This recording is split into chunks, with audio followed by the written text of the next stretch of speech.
अध्यक्ष महोदय, आपने मुझे बोलने का अवसर दिया, इसलिए बहुत बहुत आज मांग संख्या 30, 22 और 45 पे बोलने के लिए आपने मौका दिया। सबसे पहले मैं शिक्षा शुरू करूंगा। शिक्षा का अभिप्राय है फैले ज्ञान प्रकाश, मानव संबल बंद करे निर्दयता का नाम, शिक्षा क्षेत्र में वृद्धि को अपाए, शिक्षा ऐसा वृक्ष है जो फल देता बराबर बारंबार, ना चोरी ना लूट सके, शिक्षा जैसे अपार, जैसे जैसे बांटते वृद्धि करे अपार, ना चोर हारिए न भ्रातृ भारिये, ना चोर हारिए न भ्रातृ भारिये वो शिक्षा, चिंता श्री सोश्रम मात्र श्री पोषरम विद्या श्री भूषण। शिक्षा से बड़ा कोई आभूषण नहीं, चिंता से बड़ा शोषण करनी और माँ से बड़ा कोई पोषण करना। इसलिए मैं शिक्षा के पहला पैरा ध्यान में दिलाऊंगा। मुख्यमंत्री जी ना अध्यक्ष महोदय, प्राइवेट स्कूलों के अंदर फीस तो मनमानी ली जाती है, पर स्कूल के अंदर किताबें बेची जाती हैं, जो सरकार के खिलाफ है ये बात।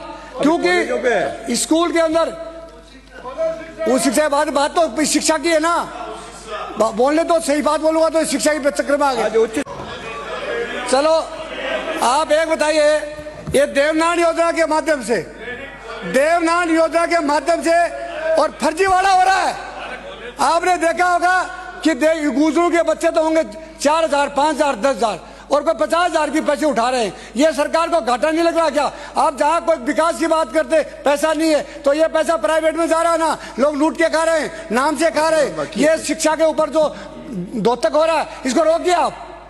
मंत्री जी ध्यान नहीं दे रहे और प्राइवेट स्कूल वाले टाल लगा के टैक्स खा के और बुरी तरह से पैसे कमा रहे हैं और इसमें बंटवारा हो रहा है, ऊपर से लेकर नीचे तक पैसा दिया जा रहा है और इसको किसानों के साथ गरीबों के साथ अत्याचार हो रहा है। मैं सबसे पहले कहूंगा कि अत्याचार को रोकिए। किसानों के बच्चों के साथ अत्याचार हो रहा है, प्राइवेट वाले स्कूलों में किताब बेचते और 10 गुना दाम लेते। इसका मेरा बहुत बड़ा प्रश्न है, इसको सुधार करिए। उस शिक्षा की तो बात ही है। मैं मंत्री जी को एक बात कहूंगा, मेरे एक सिगाना में कॉलेज नहीं है, तारी श्रद्धा हो तो खोल दो, नहीं हो तो डाल दो। और पहले क्या होता था, मंत्री बोलता था वो कानून होता था। माननीय अध्यक्ष महोदय, आपको याद होगा आप मंत्री थे तो भाषण में बोल देते तो वो कानून बन जाता था। आज बोल नहीं सकते, क्यों नहीं बोल सकते? मंत्री से भाषण दे ही रहा है, अपने सब्जेक्ट को बोल ही रहा है तो कोई घोषणा भी करनी सीखो। मैं कहूंगा आज हिम्मत कर, अरे सुनो, शिक्षा दो टाइम खराब करे, मैं फिर बोलूंगा। शिक्षा के नाम पे, शिक्षा का नाम शिक्षा ही है, चाहे छोटी हो चाहे बड़ी हो। आपने प्राइवेट शिक्षा तो खत्म ही कर दिया, मास्टर नहीं है।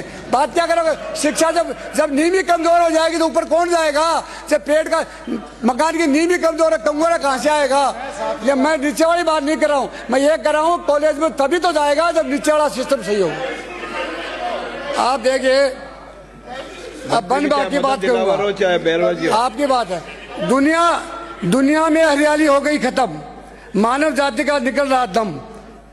अगर मानव ऐसे ही पेड़ों को काटता रहा तो ना तो प्रकृति बचेगी ना हम, ना वर्षों होगी ना बादल आएगा। प्रकृति से खेल रहा है मानव, कहा जाएगा ये आनंद मानव, इंसान बहुत पछताएगा। इसलिए आओ हम सब मिलकर खाएं कसम, प्रकृति के साथ नुकसान नहीं बल्कि फायदा पहुंचाएंगे। ये आपको कहाँ गए पर्यावरण मंत्री जी? कहाँ गए? वो कागज लाने के लिए गए होंगे, क्यों? कागज देख के बोलेंगे ना, कागज देख के बोलेंगे ना, वो लाने के लिए गए होंगे। खैर कोई बात नहीं, सभी ऐसा ही हालत है। मैं ये कह रहा हूँ वन मंत्री जी को, मैं कहना चाहता हूँ कि राजस्थान में बनू की जो दशा दयनीय है वो ऐसा बनी है। खेजड़ी के ऊपर कानून बनाने जा रहे हो और डेली हजारों गाड़ियां कट के रोडों पर जा रही है। और मैं कहता हूं सबसे बड़ा अगर कोई इसका निरीक्षक कर सकता है, रक्षा कर सकता है तो पुलिस कर सकती है और तहसीलदार वगैरह कर सकता है। तहसीलदार और पटवारी जब खेत में से पेड़ करता है वो कानूनी अपराध है और चौकियों में समय पाबंद कर दिया जाए। क्या कहते हैं लोग, मंत्री जी क्या कहते हैं, रुक नहीं सकता। मैं 2.5 घंटा में सारे राजस्थान की कटिंग रोक दूं, पर कोई हिम्मत तो करे, कोई आए तो सही। हमने सबने सोचा का भगत सिंह जन्मे तो सही, पर मेरे घर में नहीं जन्मे, पड़ोसी के घर में जन्मे, रोके वापिस आ जाए। नो, ये भगत सिंह घर में जन्मना पड़ेगा। देश में कानून को अगर सख्त करना है तो भगत सिंह घर जाना पार पड़ेगी। आप क्या करते हो, जब कुर्सी पर आ जाते गिनती के दिन है, चले जाएंगे, समय चला जाएगा। जब आपने जन्म ले ही लिया और काम करने की सोच ही ली और जलेबी की तरह घूम ही गए तो तो रस में डूब के मजा लो। मेरा कहना तात्पर्य है कि आप काम करके बताओ दुनिया में जो आया है। अब कोई कहते कि मेरे को हटा देंगे मंदिर से, फानूस बनकर जिसकी हिफाजत हवा करे वो सम्मा क्या बुझे जिसे रोशन खुदा करे। कोई नहीं बुझता है, कोई नहीं। आगे क्या मैं कह रहा हूँ, बनू को अगर आपको सुदृढ़ करना है तो जो आपके पेड़ हैं वो दिन प्रतिदिन घटते जा रहे हैं। पहाड़ों को खोद के लोग खा गए और बड़े बड़े लोग खा रहे हैं, आप देख रहे हो, फिर रोक नहीं रहे हो। देखिए चोरी करने वाला कोई बड़ा से बड़ा आदमी होता है वो चोरी होता है, और साहूकार होता है छोटे छोटा आदमी है वो दुनिया का सबसे बड़ा मानू है। चोरी करने वाले क्या दोस्त है, श्रवण कुमार का बेटा चोरी करेगा जेल नहीं जाएगा क्या? जाएगा, लेकिन क्या कोई सोचता नहीं है। मैं ये कहना चाहता हूं प्रधानमंत्री जी और हमारे मुख्यमंत्री जी कहते हैं एक पेड़ माँ के नाम। पेड़ एक लगाओगे वो कब तैयार होगा? 20 साल में। खर्चे कितने हैं? रोज के हजारों पेड़। तो आप जो बताओ, आग लगाने वाले को और जमीन के पैदा करने वाले को कौन पूछेगा? आग तो 1 मिनट में लग जाएगी, सारे फसलों को खत्म कर देगी, फसल 12-6 महीने में तैयार होती है। इसलिए माननीय वन मंत्री जी, आप नया आदमी हो, आपको भगवान ने मौका दिया है, ऐसा ऐसा चमत्कार दिखाओ तो लोग कहे यार पंडित ने ध्यान रखा और पूरे देश को बचा दिया। मैं कह रहा हूं, आप देखिए बनू की बात कर रहे हो, बनू को तो आप खुद खत्म कर रहे हो, बनू को तो खुद खत्म कर रहे हो। बनू की क्या हालत है, बड़े बड़े नेता पहाड़ों को खोद के खा रहे हैं, और आपने ये जो छोटे छोटे पेड़ है ना, इनमें आपने क्या किया कि छोटे छोटे पेड़ पत्ती भूरी वाले पेड़ लगा दिए। 9 बड़े पेड़ लगाए, सरसों का, रोयड़ा और ये खेजड़ी। आपने बबूल लगा रखा। बबूल मानव का सबसे बड़ा दुश्मन है। आपने रोडों पे लगा दिया, एक्सीडेंट डेली होते। आप एक तो आदेश करिए कि जो रोडों पे जो बबूल लगे उनको हटाइए, वहां सरसों लगवाइए, रोयड़ा लगवाइए, अच्छे पेड़ लगवाओ ना। बनू को काटने वालों की प्रभावी नीति अपनाए। आप सभी एसपी कलेक्टर को ये आदेश कर दें कि जिस थाने के आगे से कोई गाड़ी भर के जाएगी वो थानेदार अपना सस्पेंड समझे। कल ही बंद हो जाएगा ना। पर इच्छा तो इच्छा शक्ति नहीं है, शक्ति पैदा करिए ना।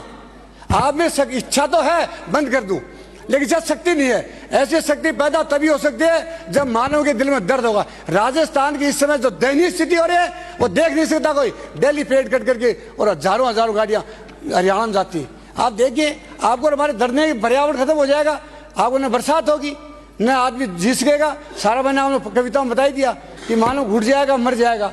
अब पर्यावरण देश की सबसे बड़ी शोभा है। अगर पर्यावरण नहीं है तो मानव अपने आप अंधेरे में आ जाएगा। मैं आपसे निवेदन करूंगा, हमारे झुंझुनू जिले में टूरिज्म बहुत बड़ा एक पार्क बना दिया, पक्षी वो काले हिरण वगैरह, तो वहाँ टूरिज्म बनाइए उसको। झुंझुनू जिले बहुत बड़ी भीड़ के अंदर बहुत बड़ा एक दृश्य बनाया है जिसमें काले हिरण वगैरह हैं। खेतड़ी में भी लगाया है आपने सफारी। तो आप इनको ध्यान दीजिए, इसको टूरिज्म में लीजिए, अपने आप लोग आगे बढ़ जाएंगे। और आपको मंत्री बनने का मौका मिला, आगे मिले नहीं मिले कोई जरूरी मिलेगा, पर जब तक आप हो तब तक इतना अच्छा काम कर दो कि लोग याद करें। जब समय आता है तो आदमी काम करता है, और समय चला जाता है उसको पछताता है। करोगे हिम्मत? पक्का पक्का, ठीक है। छोटे छोटे वर्ष कुछ बनाए जाएंगे। खाली जमीन में रोयडा, खेजड़ी, दल, शीशम, नीम, पीपल आदि लगाए, अच्छे ग्रोथ वाले पेड़ लगाए। पर जाति को काट देते हैं सब। आधा मिनट बात शुरू किया, मेरे साथ जो खत्म करना। आपका खास आदमी हो, फिर भी मेरे सभी खास हैं और आप तो